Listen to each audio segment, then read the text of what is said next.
Hello everyone. आज का जो हमारा टॉपिक है वो है लखनऊ पैक्ट 1916।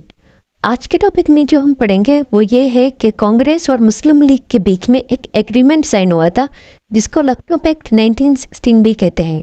चलिए स्टार्ट करते हैं लखनऊ पैक्ट 1916 को। लखनऊ पैक्ट में आज जो हम सबसे पहली चीज़ पढ़ेंगे वो है background, importance of the Lucknow pact, और एंड करेंगे कुछ डिटेल नोट्स में। चलिए स्टार्ट करते हैं बैकग्राउंड से। बैकग्राउंड ऑफ लखनऊ पैक्ट में जो सबसे पहली चीज़ आ जाती है वो है मिंटो मॉर्ले रिफॉर्म्स 1909, क्योंकि मिंटो मॉर्ले रिफॉर्म्स में फर्स्ट टाइम इंडियंस को अलाउ किया गया था कि वो अब एग्जीक्यूटिव काउंसिल का पार्ट बन सकते हैं, जिसमें फर्स्ट इंडियन जो था एग्जीक्यूटिव काउंसिल का उसका नाम था सत्येंद्र सिन्हा। और जो दूसरा पॉइंट है बैकग्राउंड का वो है बंगाल, पार्टीशन ऑफ बंगाल को रिवर्स किया गया था 1911 में, जिसमें ईस्ट बंगाल और वेस्ट बंगाल को वन यूनाइटेड प्रोविंस में किया गया था। यह तो हो गई दो पॉइंट्स लखनऊ पैक्ट की। अब जो तीसरी पॉइंट है वो है 28 जुलाई 1914 को वर्ल्ड वॉर 1 स्टार्ट हो गई थी। ये जो वॉर थी ये अलाइड पावर और सेंट्रल पावर्स के बीच में थी। अगर हम अलाइड पावर्स को देखें तो उसमें आ जाता है ब्रिटेन, फ्रांस, जापान, रशिया और इटली, और सेंट्रल पावर्स को देखें तो उसमें आ जाता है जर्मनी, बुल्गारिया, ऑस्ट्रिया, हंगरी और ऑटोमन एम्पायर। मैंने लखनऊ पैक्ट की 3 मेन पॉइंट्स आपको बता दी है बैकग्राउंड की। फर्स्ट है मिंटो मॉर्ले रिफॉर्म, सेकंड है पार्टीशन ऑफ बंगाल जो रिवर्स हुआ था, और जो थर्ड पॉइंट है वो है वर्ल्ड वॉर 1 1914। अब हम देखेंगे क्या रीजंस है कि ये दो पार्टी साथ में मिलके एक एग्रीमेंट पे एग्री हो गए।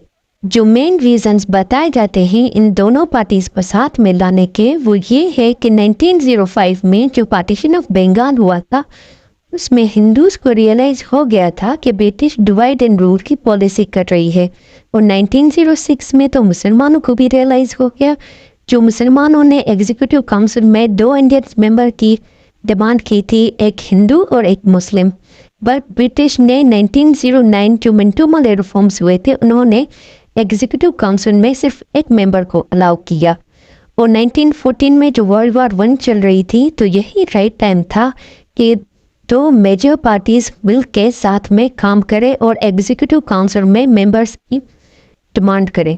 1916 में जो कांग्रेस सेशन हुआ था वो लखनऊ में हुआ था, और मोहम्मद अली जिन्ना ने लखनऊ पैक्ट 1916 में बहुत ही इम्पोर्टेंट रोल प्ले किया था, क्योंकि उन्होंने ही तो इंडियन नेशनल कांग्रेस और मुस्लिम लीग को साथ में एक प्लेटफॉर्म पे लाए थे।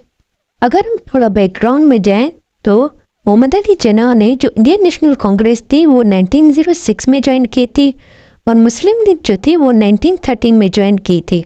और मोहम्मद अली जिन्ना जो थे वो लखनऊ के टाइम 1916 में इंडियन नेशनल कांग्रेस और मुस्लिम लीग दोनों के मेंबर थे, और उन्हीं का ये आइडिया था कि ये दो पार्टी साथ में मिलकर काम करें।